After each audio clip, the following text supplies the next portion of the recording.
You're listening to Chicagoland's finest podcast, featuring the Gorehound. Well, because I'm bringing us in. Jen. I mean, it's horrifying because, Cousin Charles. And Nick. I know. I thought I was going to screw it up again. It's time for the all-new Culture Cast, starting now. I'm the Gorehound. I'm Nick. I'm Cousin Charles. And we are the all-new Culture Cast. Back for the latest edition. How are you doing, guys? I'm good. Yeah? Feeling good. You know what I'm feeling? I'm feeling a bit thirsty tonight. Stop it. I'm going to hang up. 5 minutes. 30 seconds into this call. Cuz, welcome back. It's good to have you. Glad to be back. Like I said, I took a little bit of a spiritual journey. A walkabout, as they might say. Yeah. But I am back with all new insights on meaningless pop culture in our crazy, crazy, hectic world. Yeah. And what is the topic of tonight's podcast? The topic is, like many things in my life, pun-based. It's the Thor-ology. Or the Thor-ology, however you prefer, because that is not a term at all. Just adopted by the All New Culture Cast. I'm trying to make fetch happen. Right. And Nick, how are you doing today? I'm doing pretty good. Yeah. We're going to be really surgically looking into these movies, so we better get a Doc Thor. This is going to be great. But yeah, so tonight we are talking about the 3 Thor movies. They are all varied, and we just thought that we would give them their due diligence. But before we jump on that, Nick, why don't you tell us? What have you been watching? I finished up Daredevil Season 1. Yes. Finally, just, coming at when these things are at the height of their popularity. I'm going to take a break before I do Season 2, because I'm going to try to catch up on Riverdale Season 2, which is on Netflix. Yeah. We're going to be doing, theoretically, a podcast on that, and I gotta say, I'm a little disappointed. I mean, not with anything in the show. The show's fine, but the first season was 13 episodes, so I erroneously thought the second season was 13 episodes. I'm thinking, I'll be able to power through this, no problem. And it's like 22 episodes long. I'm like, this is going to take forever. That is... But we'll get through it. We'll get through it. I will say, just imagine watching each of those episodes week by week, like me and Megan did. It's a little easier that way, I would say. It's a little easier, but man, we'll talk about more in that episode. But man, it's kind of like My Python and the Holy Grail, where it's like get on with it. That's kind of my only thoughts on that so far. Yeah, and Cuz, what have you been watching? Like I said, mixed bag of stuff. So I've been, I've been off the show for a while, so there's been a lot of things. I'll try to talk about a few of the highlights. Yeah, the top 3. Top 3. Okay, I'll do a movie, a Netflix show, or 2. Can I do 2? I'll do some. I got it. I got my top 3. Got it. All right. Okay. Movie-wise, I mean, started the summer movie season. Seen a lot of stuff. The main one, so Avengers. A lot of the big blockbusters. Deadpool 2. I did do one obscure horror movie, Gorehound. You may appreciate this. I bet I've seen it. I saw Hereditary. Oh, a hot topic. This is purportedly to be the scariest movie of the year.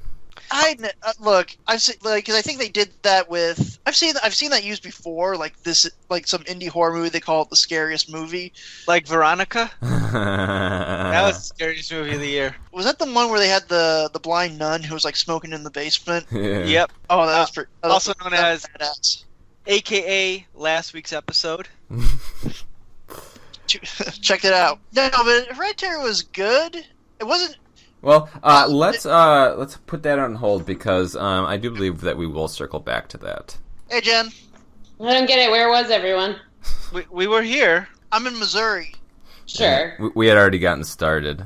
Oh, I did message you. Yeah, I just saw the text, the Facebook message here. No, I mean, I messaged Kyle and was like, I'm here. I'm busy now. I'm podcasting. He's I'm casting. focusing. Yeah. Casting the pods. Guys, We are Thory. All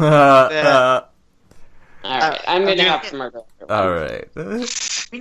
we need to add like a little ding every time Nick makes a Thor pun. No, that's I'm up way to too number much. 3. That's way too much editing. Maybe get a cowbell or something that you could just like ring over your shoulder. I'll do my best. So, all right. So we got Hereditary. What else? On Netflix, this is because I like my shows that I can sort of make me cry. I'm nominating the Queer Eye reboot that they have on Netflix. Okay. Because I'll be honest, if I need a good cry, that's probably it. Because every episode is like tragically beautiful. Oh. And then I'm trying to think. Yeah, because like I said, I've seen a lot of stuff. Just kind of like on and off. I can't remember if I've said this before in one of the other episodes, but I'm making my way through season 2 of Handmaid's Tale. Oh yeah. Which that that's is depressing as shit. It's pretty messed up. Yeah, But that one's difficult it's messed to up, sit but through. good. Yeah, no, you kind of need a bottle. You need a bottle of Prozac and some whiskey to get through that show sometimes. Jen, you're watching that, right? I'm not watching the second season until it's all out, and I'm very drunk. Oh, dude, don't. I mean, it's good. I don't know. In my opinion, this is a difficult one to sit through, and I hate myself every time. You might just kill yourself at the end if you binge all of them at the same time. But that's entirely possible. And we don't want you to remember die, when we so watched you have it- a wedding to go When to. we watched the first season for the podcast, I remember being like, oh, I've got, 6 hours, I'll watch 6 of them, and after 2 being like, maybe I should have a good lie down. Yeah, no, it's good. It's really good, but man, it's like one of those you sit through it once and that's it. There's no rewatching any of this stuff. I don't want to say one and done, but just like it's but it's good. Last thing, I'll switch up a little bit. I'll do a for things I've been watching. Podcast. So I went through this one podcast series on Spotify. It was kind of a like a sort of cheesy kind of like docudrama, or not. It was kind of like a fictionalized paranormal podcast called The Black Tapes. Yeah. Which I'm not sure how I stumbled upon it. But I will say it was very good. It was very good in the fact that it made me want to listen through all the episodes. So no other podcast has made me want to do that before. So Interesting. I'll check this out. Except ours, right? Except well, of course, our podcast. In order to be a member of the all new Culture Cast, you made me listen through every single episode, minute by minute. I didn't get to skip a second. Isn't that right, Nick? That's true. Yeah, that's the only way you could be a part of our show. Yeah, I have listened to some of these docudramas, and they're weird because most podcasts are either based on like complete opinion or like some sort of facts or something like that. And this is just like completely made up story, but it's still really intriguing. It's like watching a movie at work. Yeah. Well, the weird thing was, I will say this, because Megan started. We had the Google Home things in our house. We're a Google house, whatever. But anyhow, so she just started broadcasting it over one of the Google Homes. And at first, I thought it was actually a legit like paranormal podcast. It wasn't until they started getting into like the interview, like sort of like the like these paranormal shows, they have like an interview with people being haunted, that I was like, oh wait a minute, this is all scripted. Yeah. But it was like for the first part, it really made me think like, is it? Oh shit, this is actually pretty good. Yeah. Then I was like, no wait, the acting's sounding really really bad right now. But once you accept that it's all fictional, it's actually actually a pretty good mystery. So yeah, I'll check that out. So. And Jen, why don't you tell us about what you've been watching?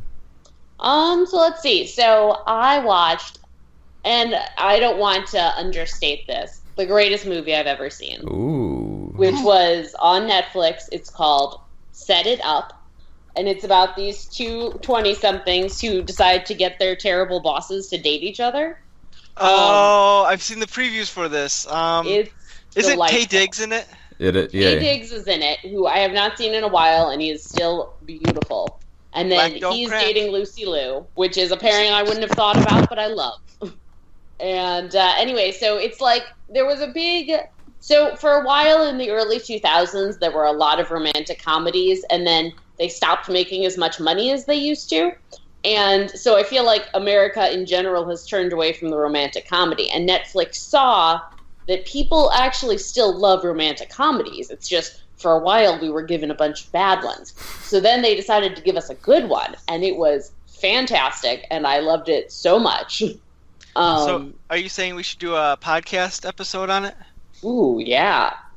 Absolutely. I can watch some good bullshit. I mean, if all you guys want to do in the podcast is just be like, wow, that was a great movie. Jen was correct about everything. Also, Tay Diggs, still gorgeous. Can I just You know what else? can I just interrupt this? Not as gorgeous as the man crush of the week. Oh, great segue. I'm not cutting you off. Oh fuck! I'm pulling a blank. Nick, who is it? I don't know. The guy from Shameless. No. Oh, God. Is it the same guy from last week? Yeah. Mr. Robot. Who was the guy last week? I forgot. Terry Crews? Terry Crews. Oh, Terry Not Crews as is gorgeous great. as Terry Crews. I'm sorry. I'm sorry for stalling. Let's see. So what else? Oh, and the thing I've been listening to, podcast-wise, actually was a recommendation from the Gorehound, who randomly texted me and was like, you need to listen to Two Less Lonely Girls. I listened to the latest episode today. I Yeah. don't know. Is that the Bieber one? I don't know It is, why and it is pretty I listened brilliant. to this, but it's just it's good. Yeah, no, it's great. So I binged that whole thing. That was pretty delightful. I also feel like at first I was skeptical. I was like, are they just being ironic? And now I've heard the theme song often enough that I know they are not. That theme song is great. It's perfect. So Anyway, so that is what I've been listening to and watching. I will jump off of that. Another podcast that I have been listening to that I don't know if it's going to continue, but it's this podcast called Potterless. Because it's a Spotify podcast that I just picked up randomly, but it's a Harry Potter themed podcast. As you know, I never talk about Harry Potter because I have zero interest or knowledge into the matter. But a So coworker, you decided to commit to a podcast about it? I decided to give it a shot. One of my coworkers is very into Harry Potter, and I was like, let's listen to this together. And they were like out in an hour, but I was like, I love podcasts, so I stuck it out for 3 episodes. And it's kind of intriguing. This guy is basically never read any Harry Potter, and now he's reading through all of it and annotating it and, giving his take on it with like some special guests and whatnot. But it's pretty intriguing because I am in this guy's position where I'm like, I don't know a single thing, and I'm just like being introduced to all of this because I've seen like some of the movies, but like I've never really paid attention to like the full thing. So if anybody's likes Harry Potter, I would definitely recommend that. And the other thing I've been watching, it was Brooklyn Nine-Nine, but that's old news. I started part of my New Year's resolution, the God Hates Us All book, my second book in my total of 3 this year. And if you weren't familiar, this is the book that is written by the main character of Californication. You mean a fake person? Yes. I understand this book, but it's not written by David Duchovny, but it kind of is if you associate David Duchovny with the character in Californication. So I'm sticking it out. David Duchovny has written some books. You could just cut out the middleman. Oh yeah, no, I've read those too. Well, not his newest one, the Subway one, which I will get to. But, I have an order. So I've been going through that, and it's okay. Nothing to write home about. Mm-hmm. Where are we at? I think we're at Man Crush of the Week. Man crush. Well, it's Terry Crews. Okay, I didn't know if you had anything else to add to that other than... I've been watching some more Brooklyn Nine-Nine, and he is holding the podium. Is that a phrase? I don't know. Oh. It is now, I guess. All right. All right. All right. So, Thor-ology. Unless you had something to add. No, I got nothing. Okay. Now, this was a cousin Charles pick. He wanted to talk about the 3 Thor movies, and now he's fallen into the same void that apparently his girlfriend or a fiance is in at the moment. So we got a solid 15 minutes of Thor and of Cuz until he's like, I'm done. I'm actually done with this. I'm just gonna leave. That sounds about right. Anyway, we'll press on. He'll come back when he comes back. Introduce us into the first Thor movie. Well, I'm guessing Jen, Gorehound, you've seen all 3 of them. Of course. I have recently. Okay, so we got like the 3 movies, and each of the 3 are very different from one another. Yes. In various ways. There's the first one, which is like a nice little fish out of water story where Thor kind of learns to be humble, and he's in a backwards desert town and meets scientist Natalie Portman, who turns into a schoolgirl when she sees his muscles. It's really weird how she acts. I mean, I don't, I'm not sure where they're going with that. But then we got number 2, which is awful. Well, let's not give our judgments just yet. In this one, it basically continues the story. Thor is becoming, more of what you see in the comics. And where does this stand? Takes place more in Asgard, his home planet. So it's kind of like a reversal of the first movie. Instead of him being on Earth, now Jane's on, or Natalie Portman's character's on Asgard, and it takes more of a serious tone up until like the last 30 minutes or so when it gets very silly. But I watched all 3 of these at the same time, or within the same weekend, and you can start to see that they're making references to these other movies that are have taken place just before this. So in this one, like the Avengers was just coming up where it had just been released. Is that right? Between number 1 and 2, Avengers came out. Right. So in number 2, you start to see these references to previous movies.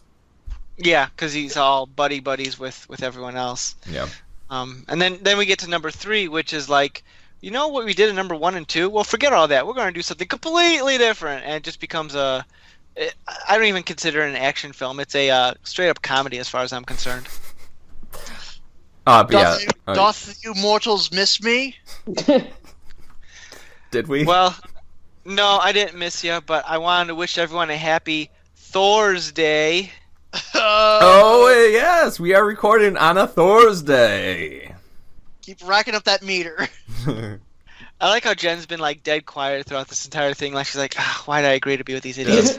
Jen, I do appreciate you joining us, and I know that you hated everything about this, other than perhaps you found Chris Hemsworth to be a bit of eye candy. Hey, I liked the Thor movies. I even liked the first one. Okay, well, let's not jump ahead of ourselves. So yeah, that's it. Because you were the one who came up with wanting to do this as a topic. Why did you want to do this as a topic? Why did you make us do this? Because I just want do you want the obvious answer or the real answer? The real answer. I just wanted to see if I could. No, but I'm just. Well, I thought of all the sort of the characters in the in kind of like the Marvel movieverse, because I think I got the idea after seeing Thor Ragnarok, mainly because I think for this entire sort of Marvel Cinematic Universe, Thor has always been kind of like the one franchise I don't think anyone really knew what to do with. Like they knew what he was about, but they really the first movie tries doing sort of a sci-fi Lord of the Rings kind of. The second movie sort of is like kind of doubles down on that, and then the third one basically decides, hey, why don't we make this fun since it's a sci-fi Lord of the Rings? So I thought it was just kind of interesting to sort of see how these movies sort of they went from. I mean, they pretty much were whenever people were bringing up sort of like were ranking the Marvel movies, the Thor movies are always like right near the bottom on a lot of lists online, and I saw ironically, I saw the first two Thor movies actually in the movie theater.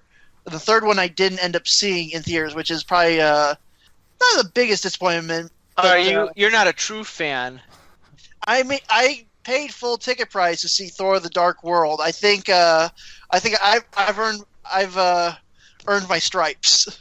Well, yeah, I think I'm more behind you in that opinion of it, where the first one was, trying to get its bearings. The second one, they're starting to get a little bit more serious, and then the third one, like Nick said, they really throw out everything and, start over and really do something with it. Well, Jen, what are your thoughts? I mean, I think what's interesting about Thor to me is that I agree. Like, no one quite knows what to do with him because he's kind of the most theatrical of the characters in some ways. He's got like the least natural speech patterns, that kind of thing. Mm-hmm.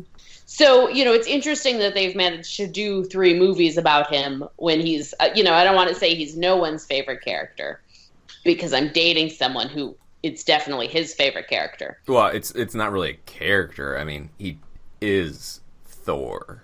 Well, right. And you're not really dating him. You're on track to marry him. That is also okay. All of that is true. I do feel I'm feeling a little called out. Interestingly enough, I was listening consider your life options, or consider your life choices.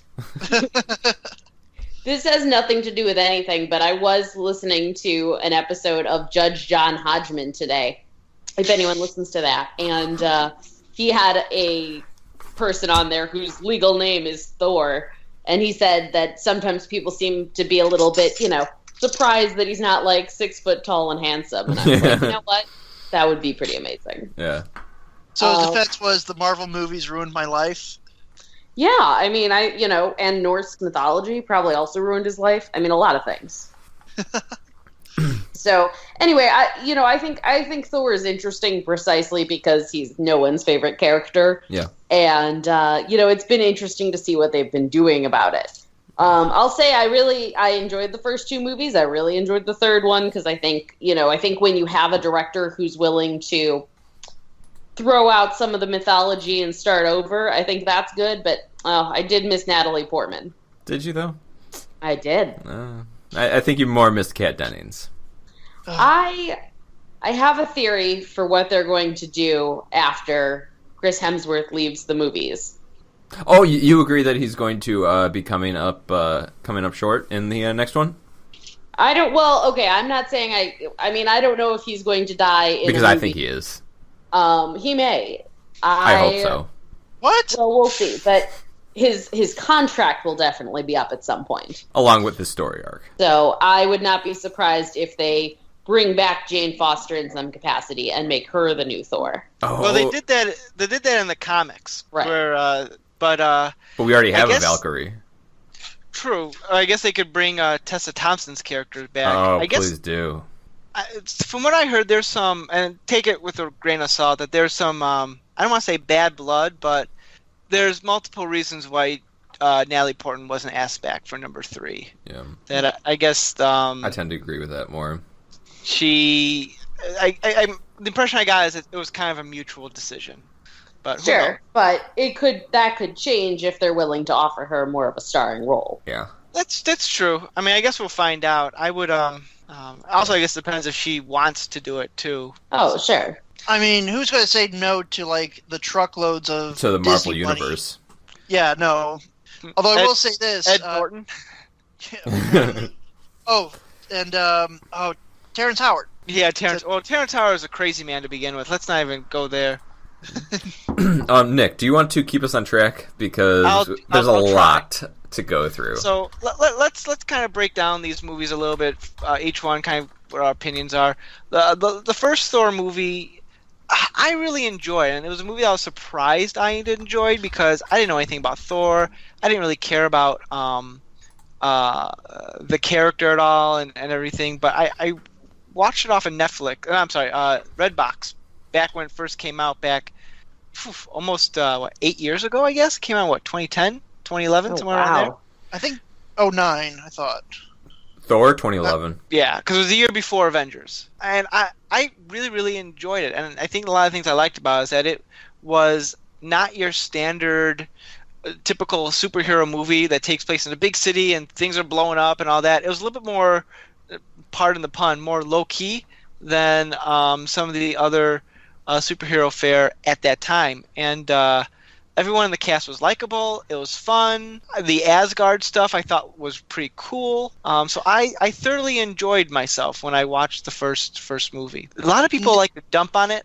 I don't quite get why. Yeah, I'm in that camp. But I might just be really biased off of the newer ones because I've been seeing Thor become better and better with each movie that comes. And then when I look at the first Thor, I'm like, wow, this is difficult to sit through, and I'm just waiting for Ragnarok to come along because I felt like Ragnarok was like really high up there. Yeah, we'll Nick, get to that. Nick, I have to disagree with one of your points. You said the cast was likable in the first Thor movie. That is a false statement. Kat Dennings is not likable. Well, let's not. What? I am not a Kat Dennings fan. Oh Kat Dennings was tolerable in the first one. Oh man.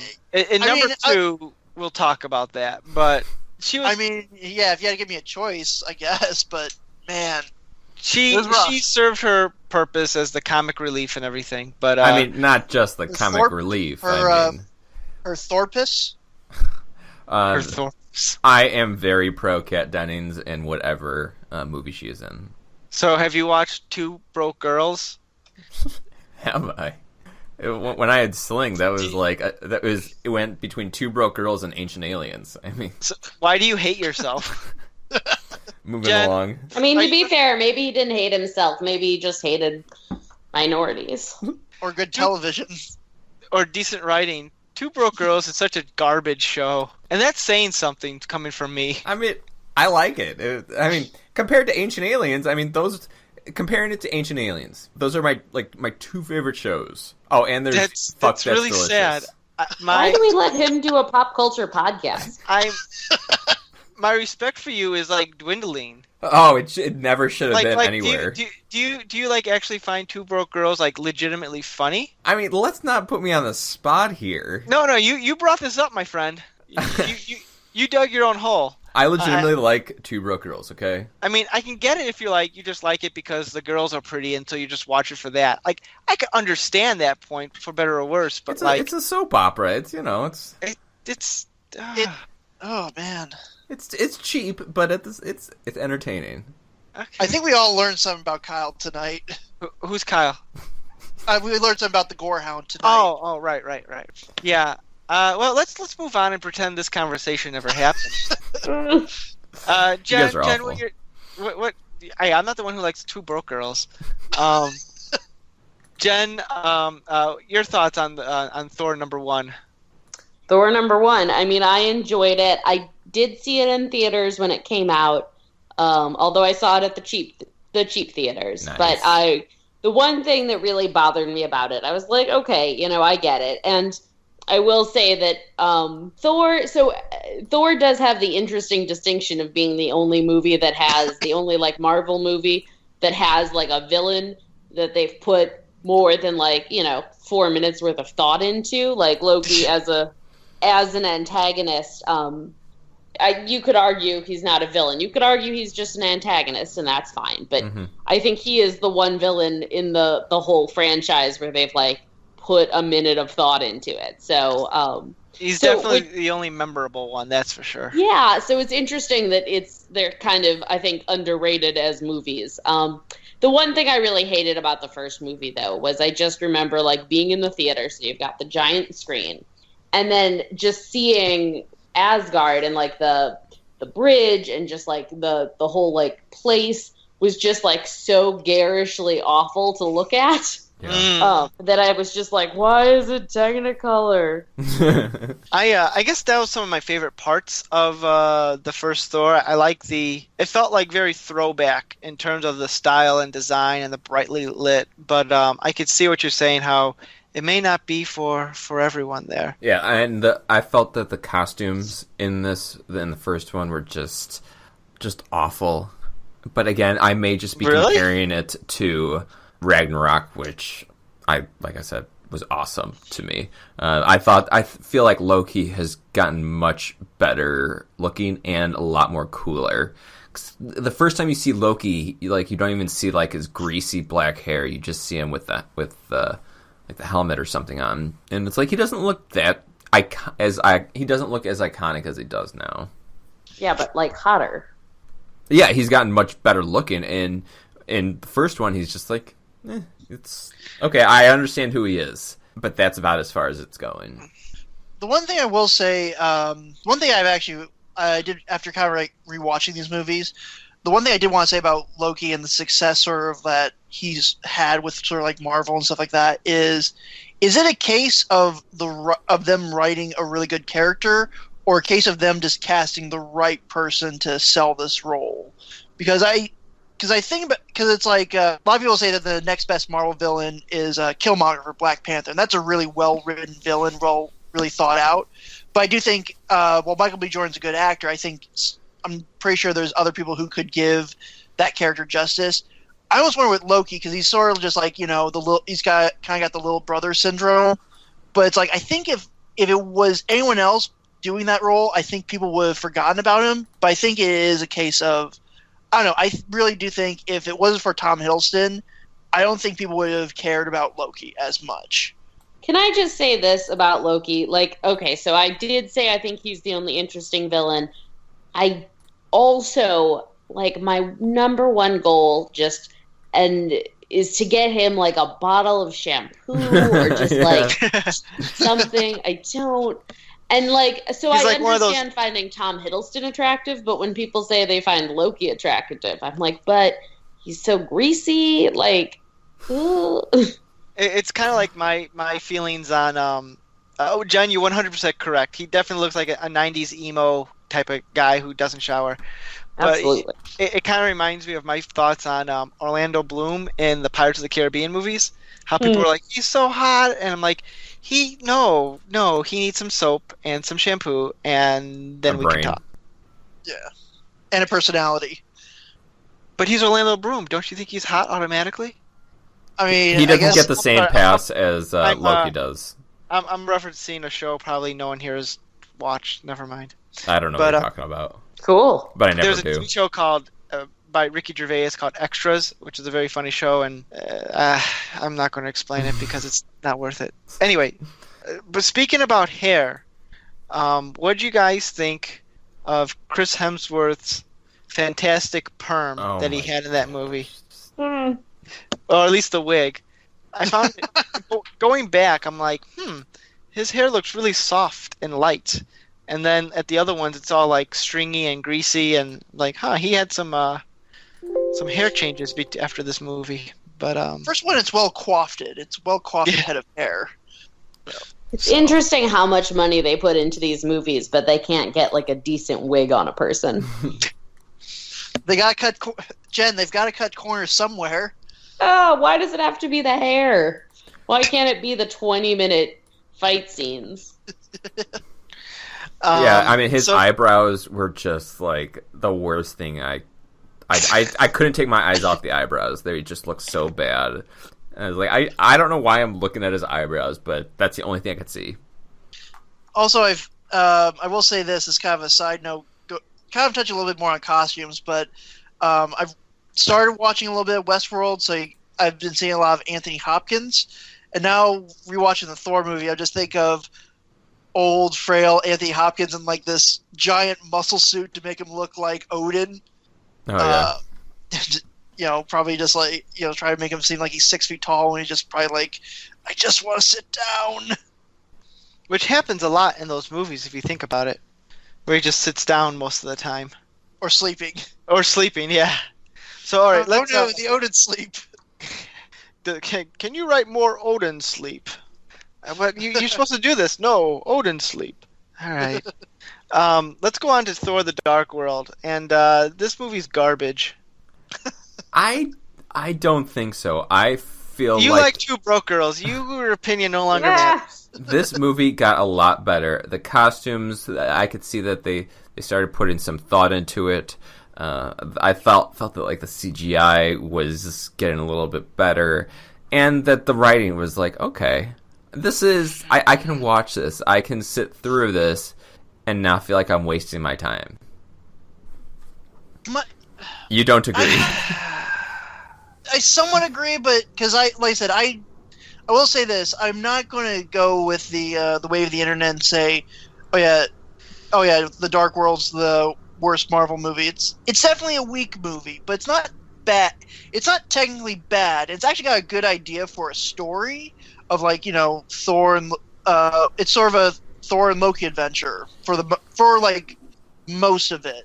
But there are just a lot of things really holding it back, and I think the biggest thing, and I kind of feel the same way a little bit about Iron Man 3 until they released the Winter Soldier, is after the Avengers movie. I think because the Avengers movie was like the pinnacle. It was like the peak of like this whole experiment of like we're gonna make all these movies. 'Cause that was one of the reasons that I got excited for the first Thor movie. It was like, oh, I'm gonna learn about Thor and what he can do and his world. Then Avengers hits, and it's like, yes, we've hit the mountaintop, and then it just Iron Man 3 and Thor 2 kind of fall into the, well, now what do we do? And it kind of just sort of is there for me. It's not bad. It's not bad, but it's definitely not rewatchable. Like, kind of like I'm thinking now of like, I'm trying to remember like stuff that happens, and it's like I can remember. See, you don't have to remember what happens in Thor 2. Yeah, I remember Thor I remember Thor hits a rock guy and he goes into little rocks. That was a pretty cool scene. Yeah, but not. But remember not how much... great the villain was, Malekith? Ooh, threatening, and how Loki totally steals like the spotlight from him. That's the other thing that I guess kind of ties in the bigger question of Marvel. It's like after Loki kind of became sort of like a big success, like people were like, oh, people really connect with Loki as a character. Why couldn't they like dissect like what made Loki work and apply it to like a vast majority of the other villains? Like, you mean just have Tom Hiddleston play all the other villains? I mean, it wouldn't hurt. I mean, can we try it? Get him in the Malekith makeup, put him in the Ronin, the Accuser makeup. Mm-hmm. It'll be fine. It'll work out for the best. Listen, I do have a theory on that. I mean, not why they don't cast Tom Hiddleston in all the roles, but I do have a theory that I think it helps when your villain is also a person. Shoot. As opposed to like like Ultron monster thing or like an alien thing or whatever, or like a guy wearing all red. I don't understand in Captain America. Oh, Red Skull. Yeah. Like, I just think, I'm not saying you can't have a villain who's wearing a lot of makeup who is also a good villain, but I do think it's harder, and I think if they're not willing to put the work into it, they might as well at least just make the villain a person. I think that automatically gives them a little bit more, like, emotional heft. I'm going to respectfully disagree with some of that, and my thought is... Showdown! Gauntlet Throne. My thought in that is that, I think it could be argued that when you put like makeup on or a mask on or something like that, you can really explore more and be able to do more because it kind of gives you the freedom to kind of break out of your shell there. Honestly, I think in Thor's The Dark World's case, it was just poor writing. Like Christopher Eccleston, I think that's how I pronounce his name, who played the villain in that, he's not a bad actor. But he's totally wasted in a role that I still don't know exactly what they're trying to do with the character. Sure, and I don't know that we're disagreeing here. I'm not saying you couldn't have a villain who is masked and have that be a more interesting character, but they don't. True. So, They also as have a shortcut, other. if you're not willing to write a good villain. I mean, they also have villains with just they look like human, and they're also as bad. Let's not forget the Mickey Rourke and whatever the hell he was trying to do in Iron Man 2. I definitely forgot about that. I don't know what he was doing, but I thought he looked pretty cool. I want my bird. I want my bird. You want a bird? I can get you a bird. How many birds do you want? I want my bird. Sorry, I can go on. Shout out to Sam Rockwell, am I right? Yeah. But, I don't know. This movie, I don't like it. Like, Kat Dennings is obnoxious in this film. There's no reason for her character to be in this movie whatsoever, other than she was in the first one. I mean, you gotta have some eye candy. You have Chris Hemsworth, and then you have Kat Dennings. They balance each other out. Can't you have, like, Natalie Portman for female eye candy, or, the... Lady Sif? Yeah, girl Thor. I can't think of her name. Lady Sif? Not Valkyrie. What's the actress's name? She's on a TV show. Jamie something? Jamie Alexander? Is that it? Anyway, point I'm trying to make here is that it's just so this film has such a made by committee feeling. I guess there was like a lot of behind the scenes trouble. Like Alan Taylor, actually, fun fact: Patty Jenkins of Wonder Woman fame was originally hired to direct this movie. Marvel was like, we're going to push you around and tell you what to do, and she's like, yeah, no, I'm done, and bailed on the project. Which they brought in Alan Taylor, who was a Game of Thrones director, and then later went on to make the masterpiece Terminator Genesis to do this. And I guess he had nothing good to say about his experience. I wonder if in that committee they were like, what? A girl directing a superhero movie? That'll never be a hit. What?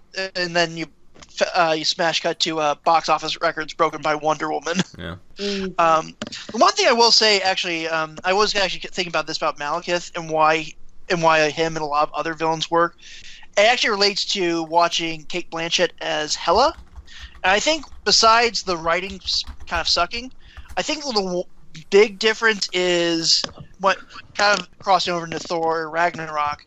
Cate Blanchett looks like she's having fun, playing like the goddess of death. Christopher Eccleston's like, oh god, when can I get back to my trailer? When can I do something with some autistic integrity, oi? Yeah. I think that's probably the big. I mean, I think that's the biggest thing because I feel like Tom Hiddleston in the first movie and in all the other Marvel movies is having fun. No one's having fun playing Malekith the Dark Elf or Ronan the Accuser or Red Skull. I'm sure I heard stories that Hugo Weaving was pissed about wearing all that makeup, considering his voice. He's like, at least I'll get paid. It's like I'm just waiting for my next Transformers check to come in. Yeah, right. The only thing I did like about this movie, I liked that when they finally got to Earth at the end and everything turned into like funny jokes and everything, and they had a cool action sequence when they're going through like all the portals, and Thor keeps calling his hammer, and it's like zipping out into space because he's not on Earth, and then it zips back when he gets back on Earth. I thought that was kind of cool what they were doing there, but I don't know. This movie just didn't work for me. Jen, what are your thoughts on Thor: The Dark World? I mean, largely forgettable, right? I would say so. I mean, did you like it more than the first Thor? I think the first Thor is better, if only because a lot of time... Well... Did you see the eyebrows first? I think the first one is better because you get that kind of joy of, like, fish out of water for the first time, and I think that can be a really enjoyable conceit. I mean, in the second one, you have Jane up in Asgard, so you get a little bit of fish out of water there, but it's a little bit different because it's not stuff that's familiar to the audience. Yeah, and they play it straight. Like, right. It's not like jokes so much. So I think the first one has like a better sense of humor about itself and just positions itself to be more enjoyable to the audience. The one last thing I did want to say, kind of. No, you're done. No. Oh. Okay. We've had a lot of. This is the last thing, or I've got one thing to say. We've got a lot of solitary thoughts, but continue. Please. What I will say really fast, kind of relate, and this sort of well, one, I'll do the one related to the Dark World, is, and this goes back to my loathing of Kat Dennings, is whose great idea was it? It was like, hey, remember how Kat Dennings was the funny sidekick to Natalie Portman? Well, what if we get Kat Dennings her own funny sidekick? I really hope whoever came up with that idea was fired immediately after the movie premiered. But the other thing that it kind of, speaking of comedy in the Thor movies, like a lot of people with Ragnarok, which I'm assuming will be soon, would say, oh, Thor's now a comedy. It's like, Thor's always kind of sort of had a bit more of a comedic edge, or sort of like an absurdist kind of slapsticky edge with him, being a Norse god in like our modern day, or I remember during the big fight scene at the end of this movie, the one thing I do remember is Thor like landing on the glass of like the London Eye or something like that. I was like, that's pretty funny. It's kind of, there's always been sort of that comedic spark in these movies. It's been a little bit different from sort of like the quips of like Iron Man and stuff like that I think sort of really got tapped into for the best Thor movie of all. Yeah, definitely, and I guess we could transition to Ragnarok. Definitely Thor Ragnarok plays up the comedy element. And I think they were wise because I think they realized, hey, Chris Hemsworth is really funny. If you ever see any movie with him where he's in a comedy, I don't think he's been the lead, but he's usually the funniest thing about the movie. Like the Ghostbusters movie that came out a few years ago. Oh, I forgot about him in that. And the Vacation reboot, which is not very good, but he is hilarious in his extended cameo in that. And they tapped into that. He has good comedic timing. I would never watch a Vacation movie, but I would watch that scene. I'm sure you could find it on YouTube. Is that the one where Thor's little hammer is kind of sticking out of his pants? Yes, it is. Another reason Jen might like to watch it. But Yeah. So we have, I was not on the Thor Ragnarok podcast, but I did see this one in theaters, and I thought it was hilarious. The Kiwi just recently watched it, and she hadn't seen the other two Thors, but she thought Ragnarok was hilarious. Yeah, yeah.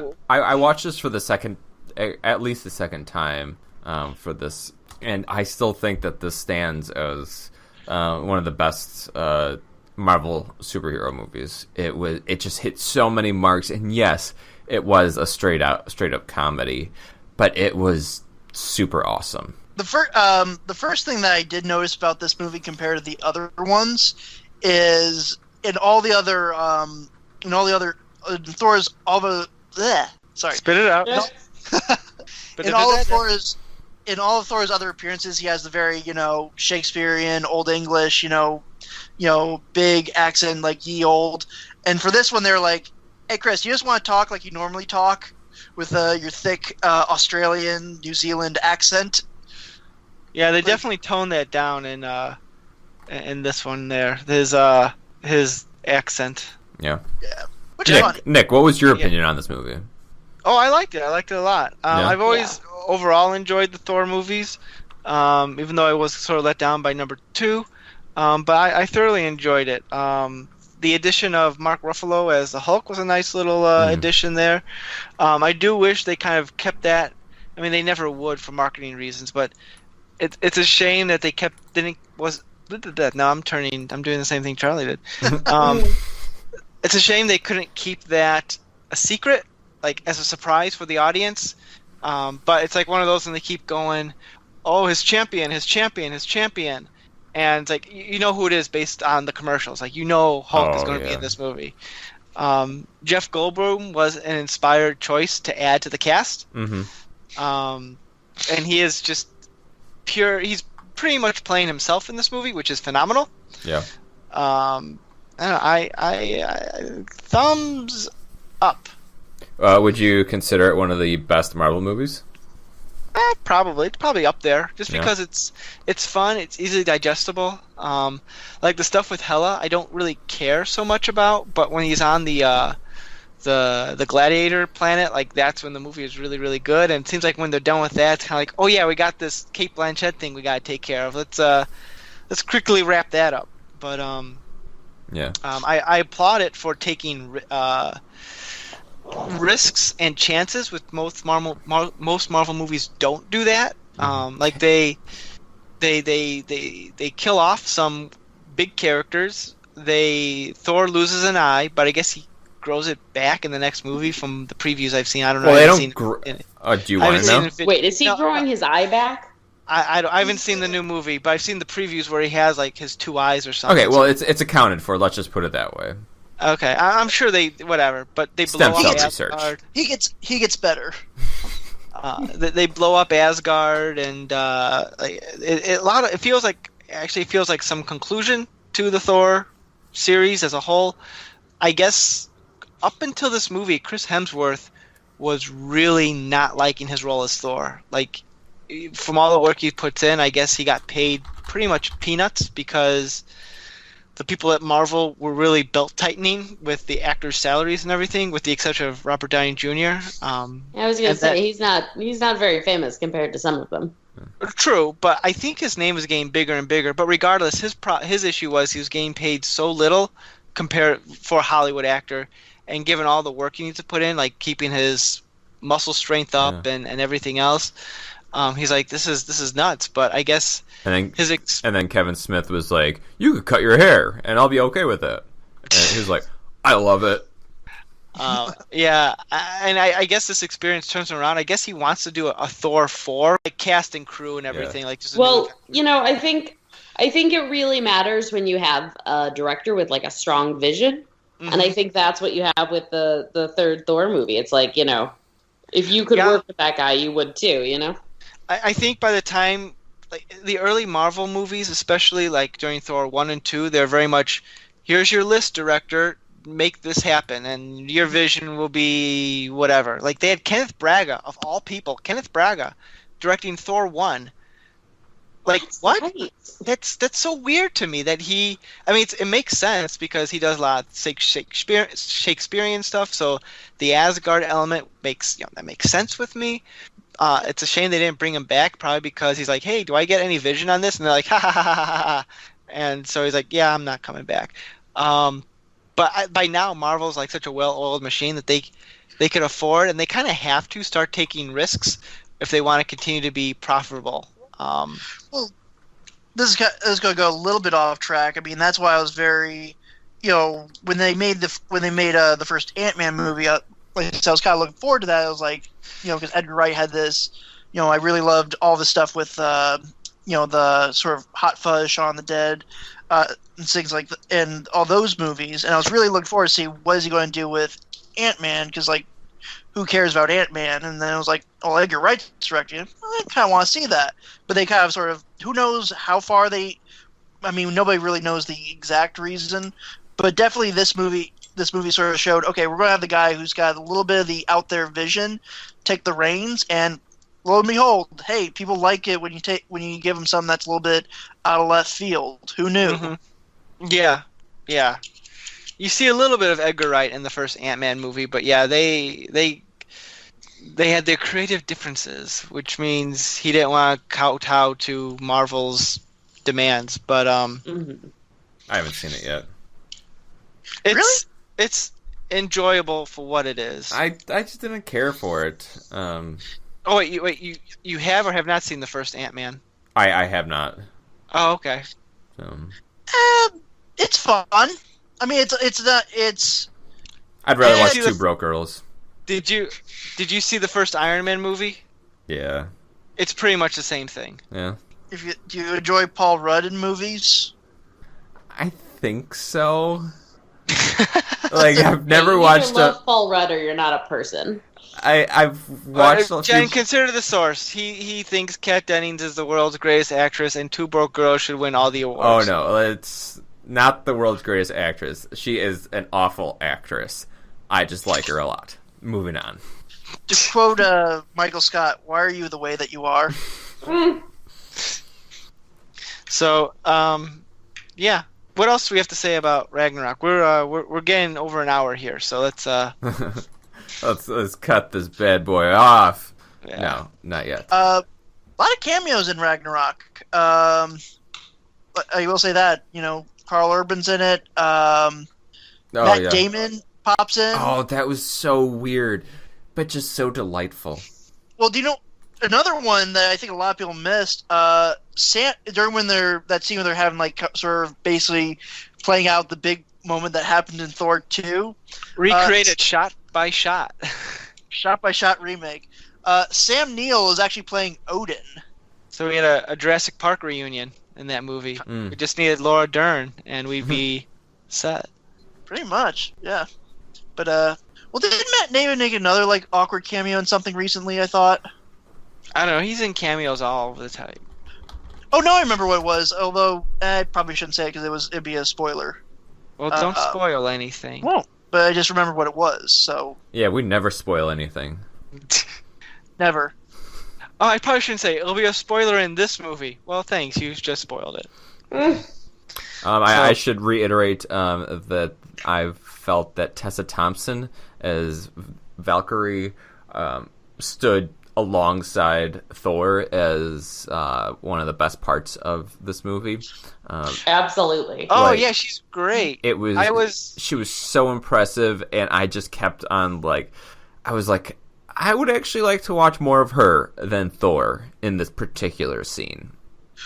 Yeah, when I was told that Tessa Thompson's going to be cast in this movie, I'm like, really? I mean, to be fair, prior to this, the only thing I'd seen her in was Veronica Mars, where she had a kind of a very throwaway character, but they forced her on the audience for some reason, and don't know why. But and so I had this image in my mind that she was like a CW teeny bopper type of actress, which is clearly not the case because she's been in a lot of other things. Don't you watch like 40 CW shows? The superhero shows, not like the Dawson's Creek type things. Although Riverdale, so take it for what it's worth. Anyway, and not that it gets to CW, but I had my mind envisioned like she's like, you're stuck in that mold. So when I saw it in action, I'm like, I was glad to be wrong on that because she was actually great.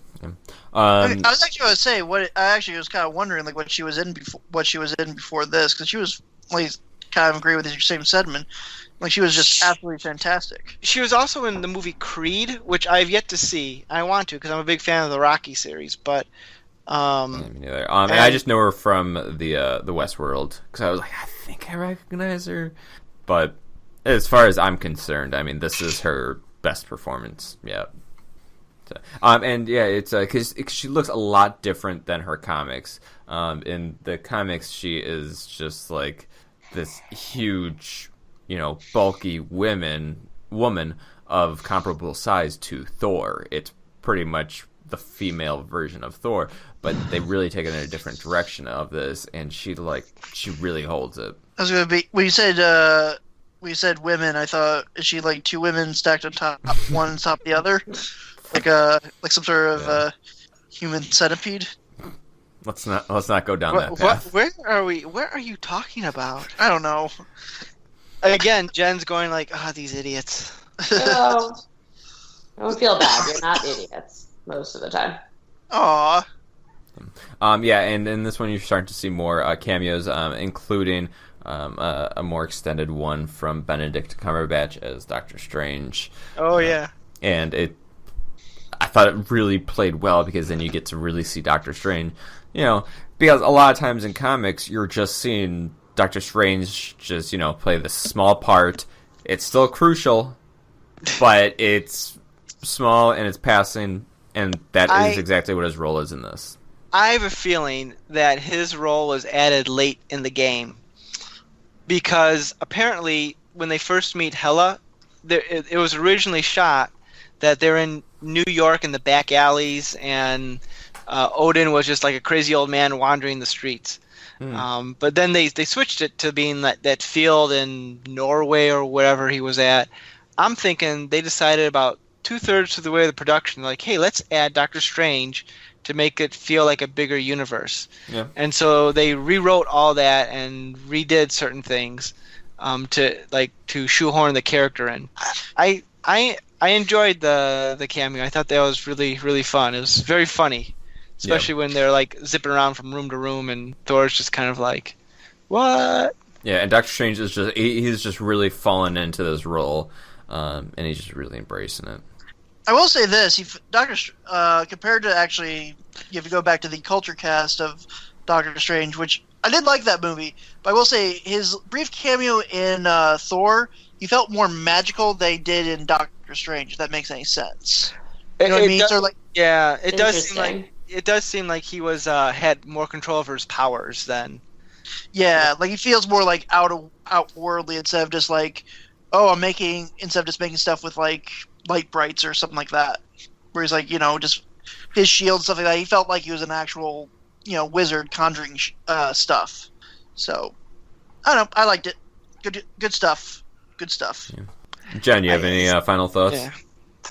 I think that I'm hoping that the success of Thor Ragnarok will lead to more directors getting to kind of put their own spin on the Marvel movies instead of just having everybody boxed in by what Marvel wants.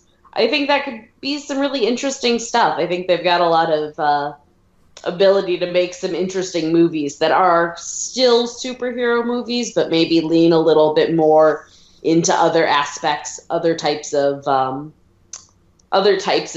If we got something that was like a little more dramatic or a little bit more romantic, or just to kind of lean on things besides just capes and flights. I think it could be fun. Nick, to close out, I would like to hear where everybody would like to see Thor go from here on out. How does that sound? I think he should. But before we get there, since we are closing this out, I wanted to mention the one movie that we didn't bring into the Thor-ology. The Incredible Hulk meets the Thor? No, is the Asylum's mockbuster, Almighty Thor. From what? I don't even know what that means. I just wanted to throw this out there. The Asylum, very popular for mockbusters, where they release movies that are kind of similar, like when they released Transmorphers, when Transformers was released, so that people are like, oh, this is the movie that, my husband That's wants to in watch. Theaters. Yeah. Pretty much this is meant to confuse grandmas who are like, I want to get my sonny, my grandkid, a movie. Oh, he was always talking about the Thor. I'll get him this. And it's not the same Thor. So I wanted to throw that out there, that is available, if anybody was interested. Man, about 10 years ago, the Asylum were big on the mockbusters. I feel they don't get as much press nowadays. No, but they need to, because they're so spot on. I'm like, Almighty Thor, I could very easily just get that instead of Thor. Snakes on a Train? Another one they did. Yeah. But for the record, I did watch half an hour of this movie today, and there is nothing in it. So, except for Kevin Nash of WWE fame. Oh, he's in that? Yeah, as Odin. So, my theory of where Thor should go next is that he should get an apartment with all of his friends, and they're all nerds, and then they could call the movie The Big Bang Thory. No. Oh my god. All right. Cuz. I mean, if it ain't broke, don't fix. I don't know. I guess more maybe kind of. I hate to say, repeat, do what you did before, just different. But it's like, if you kind of just put Thor in fun space adventures, They found their groove. it's kind of a good groove to be in. Like, kind of riding that line between like, we're like, what you call magic, we call science. Kind of like, it wasn't really working. Just full on, say, straight up sci-fi fantasy. It's a sci-fi fantasy story. Make it more than that instead of like trying to explain magic away as, oh, it's just really advanced science. Yeah. Which is actually one of the nitpicks I did have for the first one that I forgot to bring up. But it We're worked. past that part. Okay. Yeah, but no, that's what I'd say. Just put Thor more kind of just keeping these sort of, and also offbeat. Don't make it kind of like a knockoff of Guardians. Make it its own thing. Kind of just, I don't know, keep it this same style, this sort of same tone of like fun, bright colors, and just keep Thor in space. Yeah. And Jen, where should Thor go after this? Oh man. I have to say that after the first Avengers movie came out, I think there were a lot of people who were like, okay, so all the Avengers are gonna like live in Tony Stark's tower for a year and, then, re-engage in their own, separate adventures afterwards. So, there's definitely a part of me that was always like, hey, that would be a lot of fun if we could just see like domestic shenanigans. Did you see any of the YouTube videos, Jen, of when Captain America: Civil War came out, and Thor's not in that, and so they made a couple of parody videos with Chris Hemsworth that says Team Thor about what Thor is doing during this time, and he's pretty. Was that the one where he was like knocking? It was like Chris Hemsworth knocking over other Avengers dolls. Did that happen, or was that a fever dream I had? That happened, but wasn't what I was referring to. It's Chris Hemsworth playing Thor, but he's moved in to an apartment with like this random guy, and and he like tries to pay with like weird gold coins. He tries to pay his rent or something, right? Yes. I did see those. There were two of them, and then they recently released a third one with Jeff Goldblum playing his Grandmaster character, who moves in after Thor moves out. And oh my god, it's insanely hilarious. Yes, so that's what not that I don't enjoy a grand space adventure, but I think there's a lot of, at this point, you have a lot of potential comedy there, just in terms of you have a bunch of characters who we all know and love, let them bounce off each other. Like, I don't think they do the villain that well, and I don't think they tend to do. The problem with Guardians of the Galaxy 1 and 2, honestly, is that a lot of times when you're just like, well, billions of people on these planets could explode, and you're like, well, right, but I don't know who any of them are. I think it's another thing where if you're not going to develop characters that we care about, just having, untold destruction can be sort of boring. Mm-hmm. So, like, don't bother. Just like have a movie where everyone sort of hangs out and like whatever. I think people will dig it. Yeah. Like the biggest problem of the night is, oh no, I ordered pizza, but Tony wanted tacos. What are we gonna do? I'm telling you, people would love it. Right. And I think that Thor has had a good run. I don't think if they make another Thor movie, I'm sure it will be just as funny, but I think that it's been done.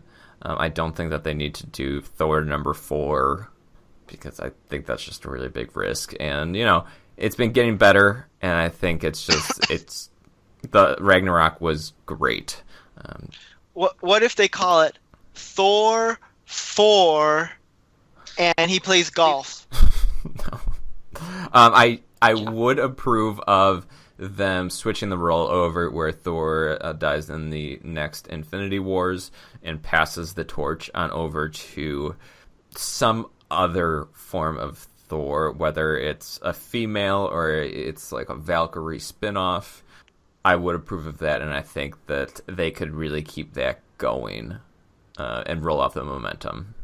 I guess we'll find out in a couple years. All right. Are we ready to close this? Go ahead.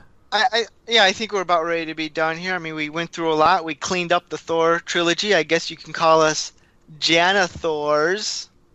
No. Do you have a list right now? No. Yeah, you do. Well, not all of them. I did come up with a couple of my own. All right. Well, yeah, there's plenty more to talk about, but I think we've done our due diligence on this episode of the All New Culture Cast. Let's wrap this up. I'm the Gorehound. I'm Nick. I'm Jen. I'm Cousin Charles. And we are the All New Culture Cast. Catch you next week. You've been listening to the All New Culture Cast. Check out our blog at znculturecast.wordpress.com. Send us an email at nick.culturecast@gmail.com. We'd love to hear your feedback, comments, and requests. Follow us on social media. Theme music by bensound.com. The All New Culture Cast. a saltwater production. Original material copyright 2018. Thanks for listening.